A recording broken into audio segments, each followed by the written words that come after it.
नमस्कार, मैं आपके साथ ज्योतिका। आइए रुक करते हैं फटाफट खबरों की ओर।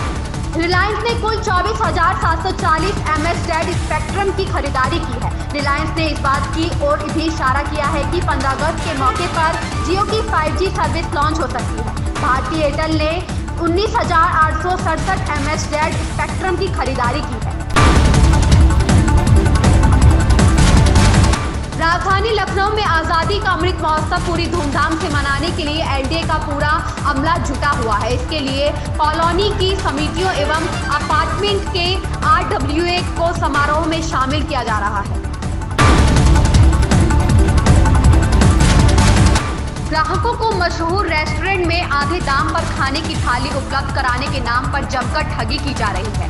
एडवांस में बुकिंग कराने के नाम पर साइबर ठग लोगों को शिकार बना रहे हैं। कासगंज जिले में गंगा का जलस्तर बढ़ने से बाढ़ के हालात बन गए हैं। गंगा के तटवर्ती इलाकों में और मार्गों तक पानी पहुंच गया है। निचले खेतों की सैकड़ों एकड़ फसलों में भी बाढ़ का पानी भर गया।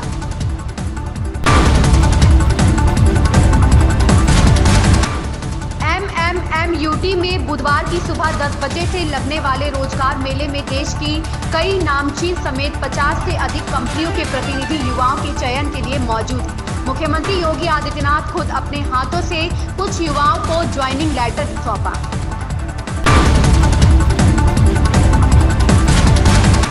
वेस्ट इंडीज के खिलाफ तीसरे T20 मैच में भारत ने 7 विकेट से जीत हासिल की और सीरीज में 2-1 की बढ़त बना ली। कप्तान रोहित के चोटिल होने के बावजूद भारतीय बल्लेबाजों ने कमाल का प्रदर्शन किया और मैच जीता। वाराणसी जिले में कोरोना के संक्रमित मरीजों की संख्या में अब तेजी से बढ़ोतरी होने लगी है। एक दिन में 20 से कम मरीजों के मिलने के बाद मंगलवार को लगभग 5.25 महीने बाद एक दिन में सबसे अधिक 34 मरीज मिले हैं। इसमें एक मरीज को अस्पताल में भी भर्ती कराया गया है। बसपा सुप्रीमो मायावती ने बुधवार को ट्वीट कर उपराष्ट्रपति चुनाव में एनडीए उम्मीदवार जगदीप धनखड़ को समर्थन देने का ऐलान किया है। इसके लिए उप मुख्यमंत्री ब्रजेश पाठक ने उनका आभार जताया है।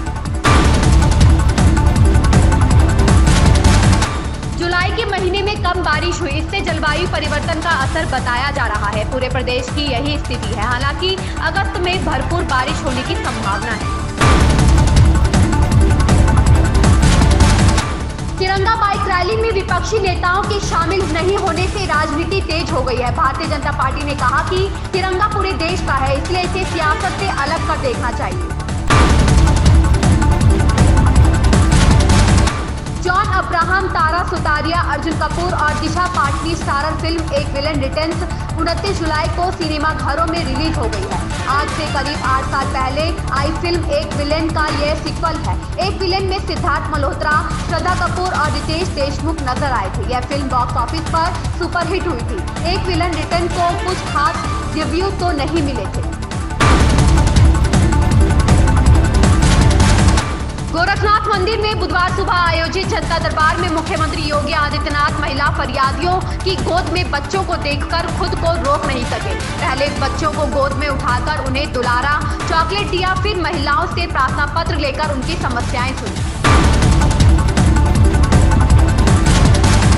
दिल्ली के गांधीनगर में कारोबारी को ऑनलाइन गेम के चक्कर में फंसाकर शातिर बदमाशों ने रकम ठग ली। कारोबारी ने करीब 29.40 लाख रुपए गंवाए। शुरुआत में दांव लगाकर 20 लाख रुपए ठगे।